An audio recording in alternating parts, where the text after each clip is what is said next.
Thank you for joining us this, well, it's a bit wet, but it is still a lovely day. It's getting cooler, thank God for the rains that we've had in the last few days. So the heat wave is over? It's not over. Occasionally try to be nice. Occasionally. Don't raise false hopes. The heat wave is not over. We have been told that it's going to run for some time. So why are you raising people's hopes for nothing? Did you see that image that people put out? Did you see it? Which one? They said there is Earth, there is Venus, then there is Nigeria before the sun.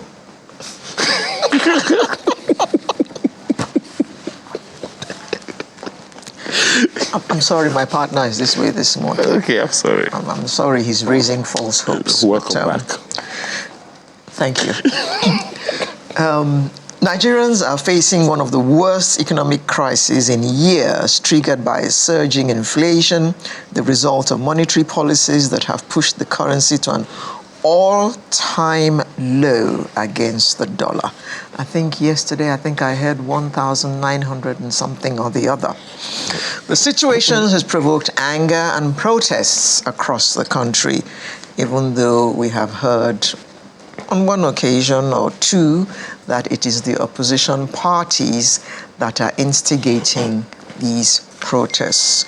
But if you go to the market and you see how much prices are in the market, you will not wonder why there are protests here and there.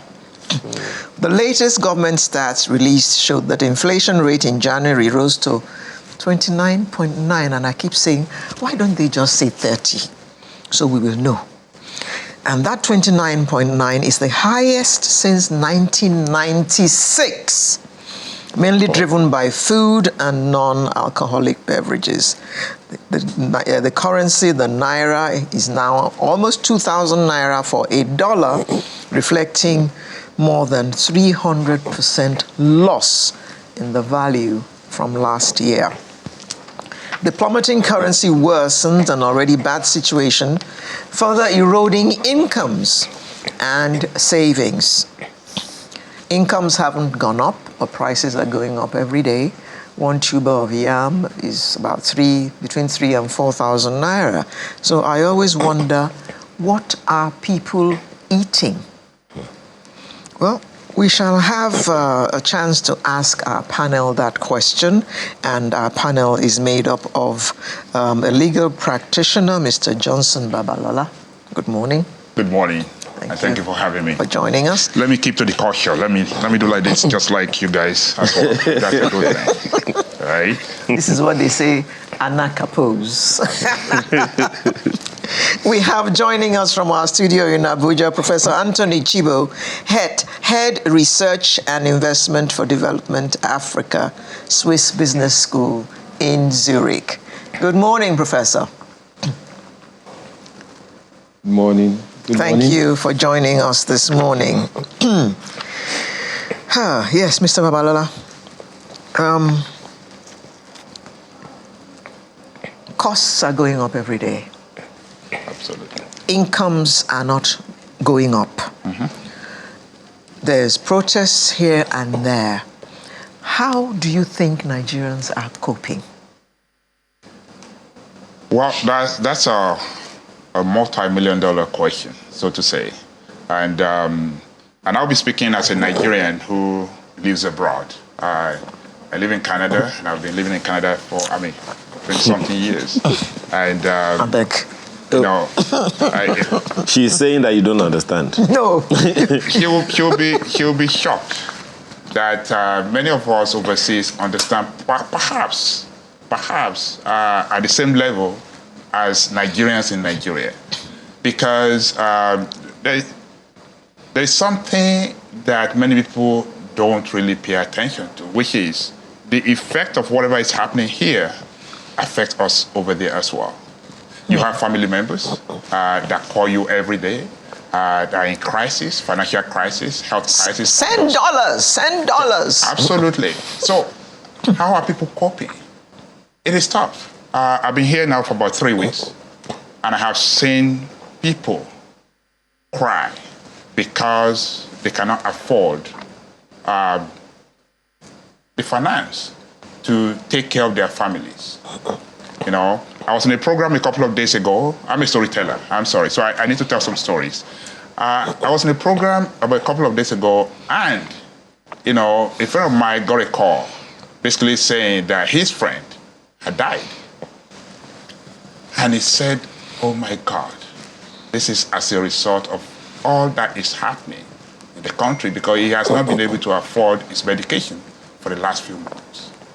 So people are now basically, you know, looking up to family members and to support them in a big way. And people are also going around doing unorthodox things. Medications that, you know, normally if you go to the hospital, you know, to get your medication or go to the pharmacy, now you're looking at, you know, the local healers to take care of you or the pastors and people like that. You know, so people are basically taking, you know, going through some unorthodox means to just survive. And it is tough on them. It's tough on their health. It's tough on their family. And where do we go from here? So Nigerians are trying to just survive. One way or another. One way or the other, and it's not the best way. Sorry, before we go to Professor Chibo, you are also into policy, public policy and strategy. Right. Because you are a founding member of the Ontario Center for Public Policy and Strategy. Yes. Were we on the way here before, or as some people believe that we had been living in a fool's paradise, having a false reality, you know, all the while? Were we on the way here before based on the policies that we operated on, the systems that we operated on before, or this is something that just befell us suddenly? No. It did not befall us just suddenly. We've always been on this route. Somehow, you know, from 20, 30, 40 years ago, if you have been, you know, paying attention, we were on our way here. I left Nigeria in the 90s, in the early 90s. At that time, pounds was 1 to 15. And at the time I thought, oh my God, you know, things were bad. But there were people who were older than me at that point who said to me, look, you're just starting. You know, it's gonna get worse. So at the time, I had a couple of friends who were always buying dollars just to save. And they kept saying to us, it will get worse. You see, there's a difference between, you know... This was as far back as in the 90s? In the 90s. Wow. In the 90s. And, you know, there's a difference between leading and managing. What we need, basically, is, you know, people that can lead us. And it is my hope and prayer that our leaders will transform into properly leading. At the end of the day, you have to be able to empower. You have to be able to inspire. You also have to be able to put in place policies that will basically help your country to grow. Now, and it's at every level. You know, sometimes we focus on the federal government alone. When you have a system whereby at the local level, at the state level, at the federal level, and even at the individual level, you have not put some policies in place that will make sure that you look beyond today. You are thinking about tomorrow. Then you are on the way to where we are today. That's it. Okay. If you want, just quickly, if you want to go to Akure from here, and you are not planning how to get to Akure properly, the route and, you know, how to be safe and all those things, you end up somewhere else. Yeah, Prof, you want to go to Yes. Prof the other time? Prof, at the root of all this, many would say, is the removal of fuel subsidy, which happened on May 29th. What are the other causes, to your mind, for this situation in which we find ourselves? Thank you. I'll answer your question shortly, but I just want to say something very, very clearly. We are in a food crisis. We are in a cost of living crisis. Nigeria is in a cost of living emergency crisis. Let me get that very, very clear.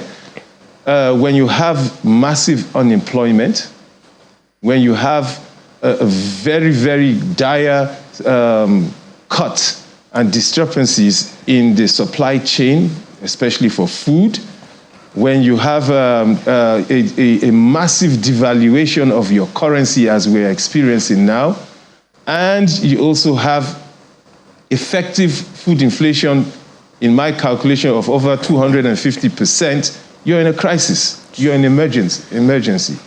What causes it? The cause, number one cause of this is mismanagement. Mismanagement and corruption of policies that ought to lead to development. Let's get something clear. Currency devaluation, inflation, unemployment, these are the causes of a food or cost of living crisis. But the causes of these things that I've just mentioned are mismanagement.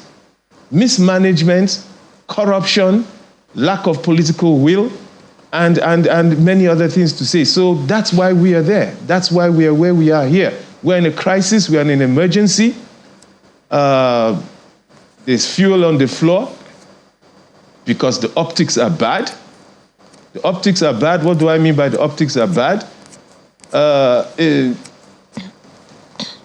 We're being told that sacrifices have to be made. We're being told to be patient. But when you look at the people that are telling you this, the perception is, if not the reality, the perception is that they are living in opulence. They are living in opulence. They are living in very, very high standards of expenditure. At the very same time that people are fighting for yam and fighting for bread. This is no joke. This is an emergency. This is a serious emergency. And again, let's sit down, take a breath, and look at things. People have asked me, even on my way coming here, hello, can I hear you? People have asked me, hear you. What do we do? Let me put something in perspective now. I talked about supply chain discrepancies. Supply chain means from production to consumer, there are problems. Either security issues with the farmers. Farmers can't go to the farms to produce, and therefore nothing is being produced. And then even when those things that are produced are there, being transported, there's so many dangers on the road for food being or other commodities being transported, and also a lot of levies. So by the time food gets to the consumer, it's very high. But let's go back to the one of the farmers. Farmers cannot go to farms to produce. We've been saying it for long. Let's examine that question. Farmers are afraid to go to the farms, afraid for their lives, to produce food, to farm. In a country, a nation, a great country as Nigeria. And we can't do anything about it? Nothing is being done about it? Seriously, let's examine that question. Our farmers can't go to the farms and produce food because they're afraid that people attack them. A nation with a standing army and nothing is effectively being done about it, that's a problem. That's a problem. I know why I'm highlighting that, because production is the solution. Production to increase supply of food, to increase supply of the dollar, whatever you want to bring about here, the answer is production. Let me ask you the same question that I asked Mr. Babalola here earlier. I asked him, were we on our way here, or this is something that just happened on us suddenly? He referenced the 90s, and part of the policies of the 90s at the time was first-tier exchange market, second-tier exchange market, structural adjustment programs, and all of those issues, intervention of IMF, World Bank, and other multinationals and multilaterals. Were we on the way here, or this is something that just happened on us suddenly? No, we were on the way here, And there are many points at which we can start calculating when we started, okay?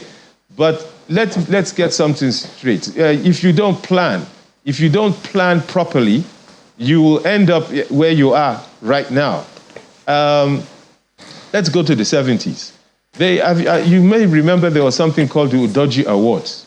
We had a windfall of oil revenues in the 70s, and we basically, or at least the government at that time, basically said there's a lot of money and implied that, they didn't really know what to do with it, and so they started giving out money to civil servants and anybody that needed it.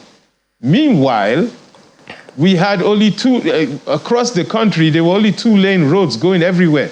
Nobody thought about expanding the roads network so that transportation, nobody thought of building an effective railway system so that the transportation of goods between producer and consumer would be cheap and effective.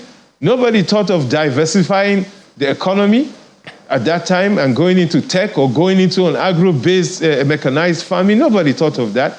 And that's planning. So if you didn't do that, you didn't plan well, and you end up where you are. Another thing again is that everybody, the culture which still exists till now, was a culture of corruption and depleting the national cake, or should I say the national funds. And so until we get to the stage where 5 people are gathered and 4 people are gathered, and one person steals, and the other 3 people tell the person you can't steal, return the money back because we're all Nigerians and this is all our money. Until we get to that stage, then we're still not planning. Okay. We're still going backwards. So okay.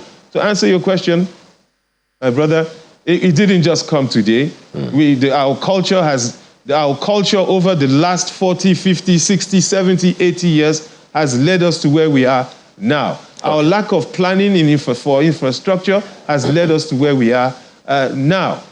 Okay. So, yeah. All right. Yeah. Let me ask you, Mr. Babalala. Like I said, just about 5 minutes to deal with this particular one before we move into solutions.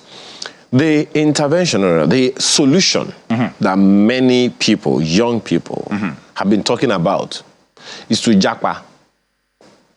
I can't take this anymore. Absolutely. In fact, this country is this country is bad. All kinds of slandering of the nation, poo-pooing the nation, as some people would say, from time to time. That's what people hear. How much of a solution, how helpful is that people will travel? I'll come to you, Prof. But let me ask this of Mr. Babalala. People will always say, people will always travel. We are all,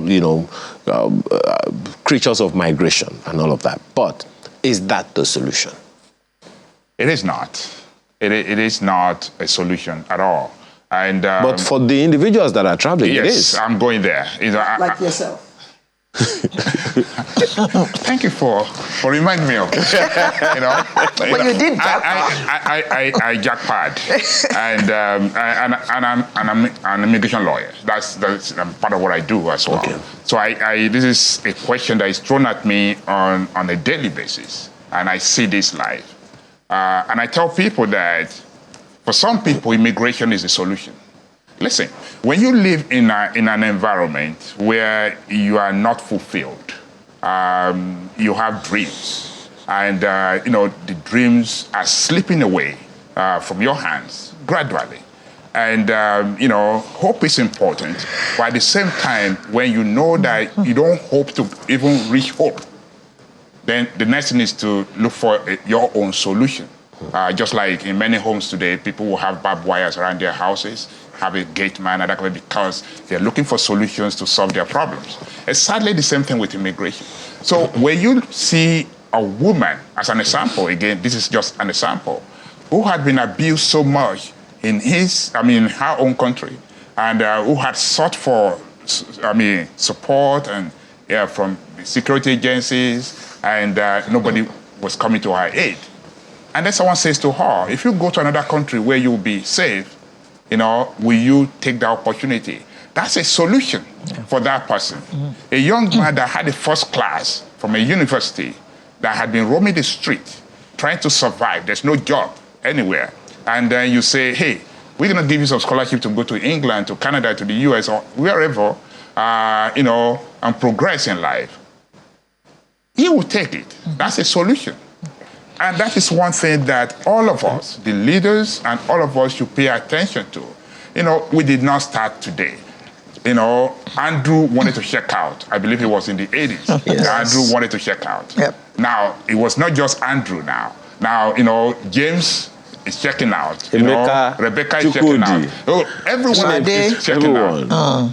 So at the end of the day, it is not a solution. We really have to dig deep into this. The leadership have to take this seriously. When you lose your best brains to a foreign country, you are losing a generation. That is the truth. There are many, many towns in Canada, in the US, in the UK, where there are, so many Nigerian professionals doing very well, right? And they don't want to come back. We fool ourselves sometimes. We do respect that this is home, you will come back to your house.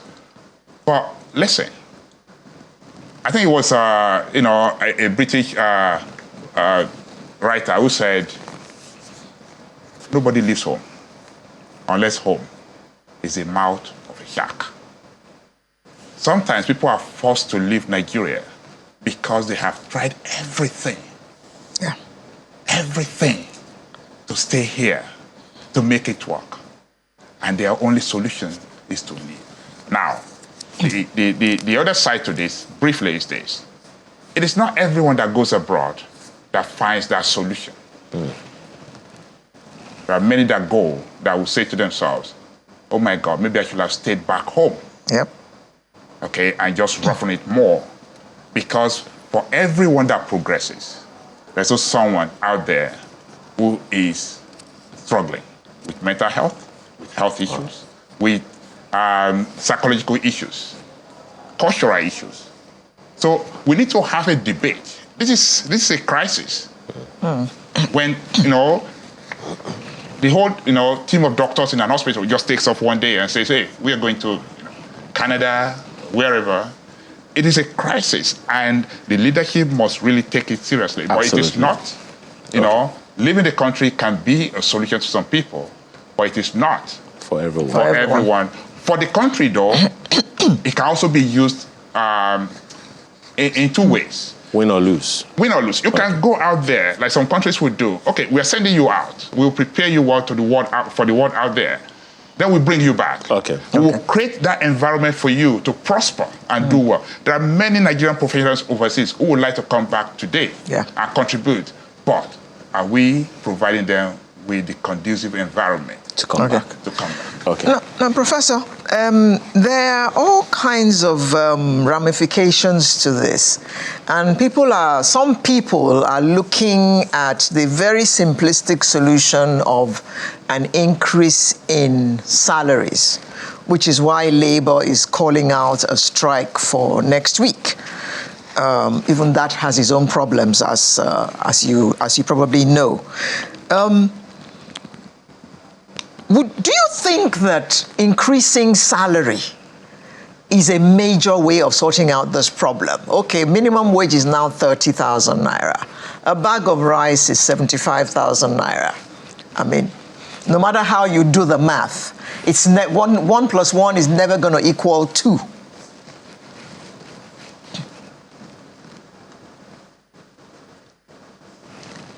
Professor?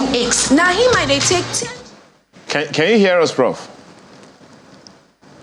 Yeah, I just got to hear you back now. Okay. You left for about 3 seconds. Oh, okay. Okay, but I got the question. Okay. I got the question at the beginning about salaries. Yes. Salaries, right? Yes, Professor. Are they hearing me? Yes, we can hear you. So let me just go ahead with this. An increase in salary is always welcome by any worker. Yeah. The issue here is, where's the money going to come from? And if you increase the salaries, is your economy able to sustain the increase in salaries? So it is every citizen's business to ask the question, to demand for an increase in salary, yes, because the cost of living has gone up, but to also ask, Are you managing the economy well enough to make sure that even when you increase our salaries, we can sustain this? And the answer is, with the current management of the economy, and I'm talking of across governments, across the last 25 years, so that we don't get political here. The answer to the question is no. The management of the economy will not sustain an increase in salaries. The concentration should be an increase in production. And to that production and question, a decrease in consumption. On the issue of production that you just raised now, we got this message from X. Festus Akimboyewa is saying, there is no doubt that the rise in energy prices due to the unavoidable removal of subsidies is the main reason why cost of living is rising in our country and in the world. But greed makes it worse in Nigeria. Our farmers now prefer to take their products to other African countries to earn foreign currency, farming. But to this one, what then would you say? It's not, in some cases, in this particular case now, that Mr. Akimboyewa is raising. It's not because we don't have production. It's that the production is being taken out because of what he calls the greed of some people. Well, I will agree and disagree with him at the same time. Now, the issue now is, why is it attractive? Why is it more attractive for somebody producing here to take it out? That's the question. Why can't he produce here, sell here, and make enough money that he's happy? Why does he feel that he has to take it out and get foreign currency for him to be happy? That's because of the pedestal the foreign currency has been put on. Because of the demand for the foreign currency. Because when he goes that route, he ends up with foreign currency, and when he changes it back to the local currency, he has a ton more of money than he would have had if he was sold it in local currency here. So the issue is, why is the foreign currency at a higher pedestal than our local currency? And the answer is because we are not producing. We are not producing enough in bulk to export and get that foreign currency in that amount of, in that quantity, so that the demand on our own currency will be more than the demand for the foreign currency. So that's the round tripping, that's the problem. So I agree with him and disagree with him. Prof. The issue now is this. If you had an ample supply of foreign currency in your country, vis-a-vis your own currency, you would have no need. There wouldn't be pressure. There wouldn't be so much naira going towards the demand for the foreign currency. But Prof, and you see, the issue it's here, not just the physical demand for permit it, me to ask you this question, now, Prof. The issue now, I mean, you've spoken about the need for us to produce, and you've spoken about the need for us to patronize Nigerian stuff and all of that, but who's going to take the leadership? I have been hearing of focusing on agriculture since the 70s. Operation Feed the Nation, before the Second Republic came back. In the 80s, during the Second Republic, we had the Green Revolution program. All of that was suspended between 83 and 85. In 1985, we had what the federal government at the time under Babangida called a Better Life program, DFRI. They did a lot of work, developed some infrastructure, rural infrastructure, Directorate for Food, Roads and Rural Infrastructure, so that food from the rural areas can be easily brought into the nation. When the Fourth Republic started, the government of Obasanjo reiterated the need for us to return to agriculture. Producing. What then is the problem? It's not because we don't have these initiatives. What is the problem? The problem is implementation. And why we are not implementing is because there's a culture, a civilization of corruption. A culture of corruption. That is why the policy could be good, the policy may be beautiful, but the implementation is zero. And that's why I said until we get to a consciousness, a social and cultural consciousness that there is trouble, there is fire on the mountain, and the only people that are going to quench that fire is the person right there in front of you in the mirror. And that is why you need to question. You see, going back in history, what I'm saying now is the only solution to the way out.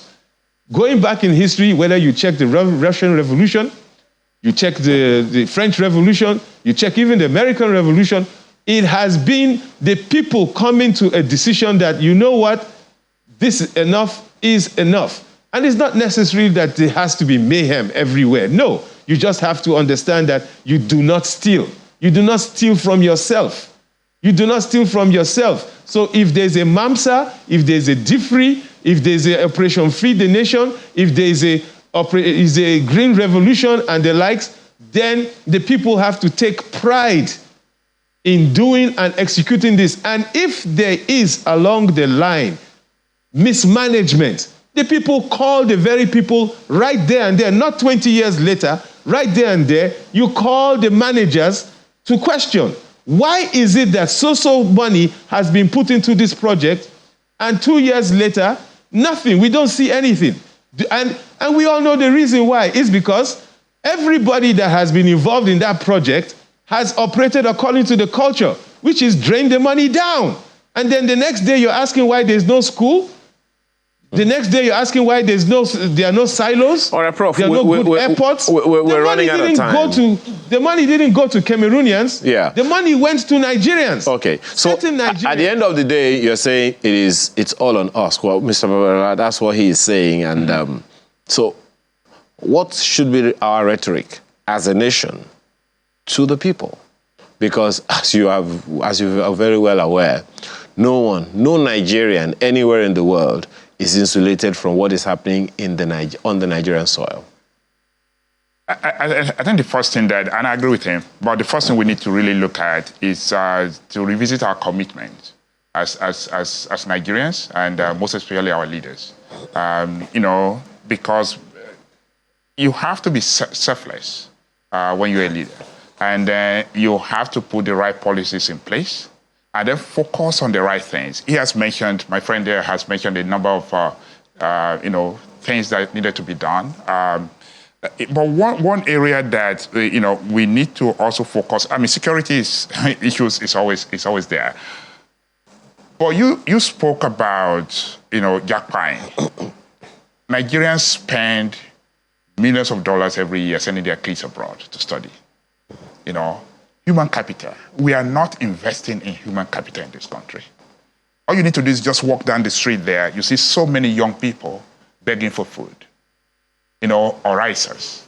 People that, you go to the hotels, you see young people that should be in school, studying how we should be developing. There is no investment in young people in this country. And we need to start doing that. That's the message that the government has to send out. We are ready. We are prepared to work with you, but we want to listen to you.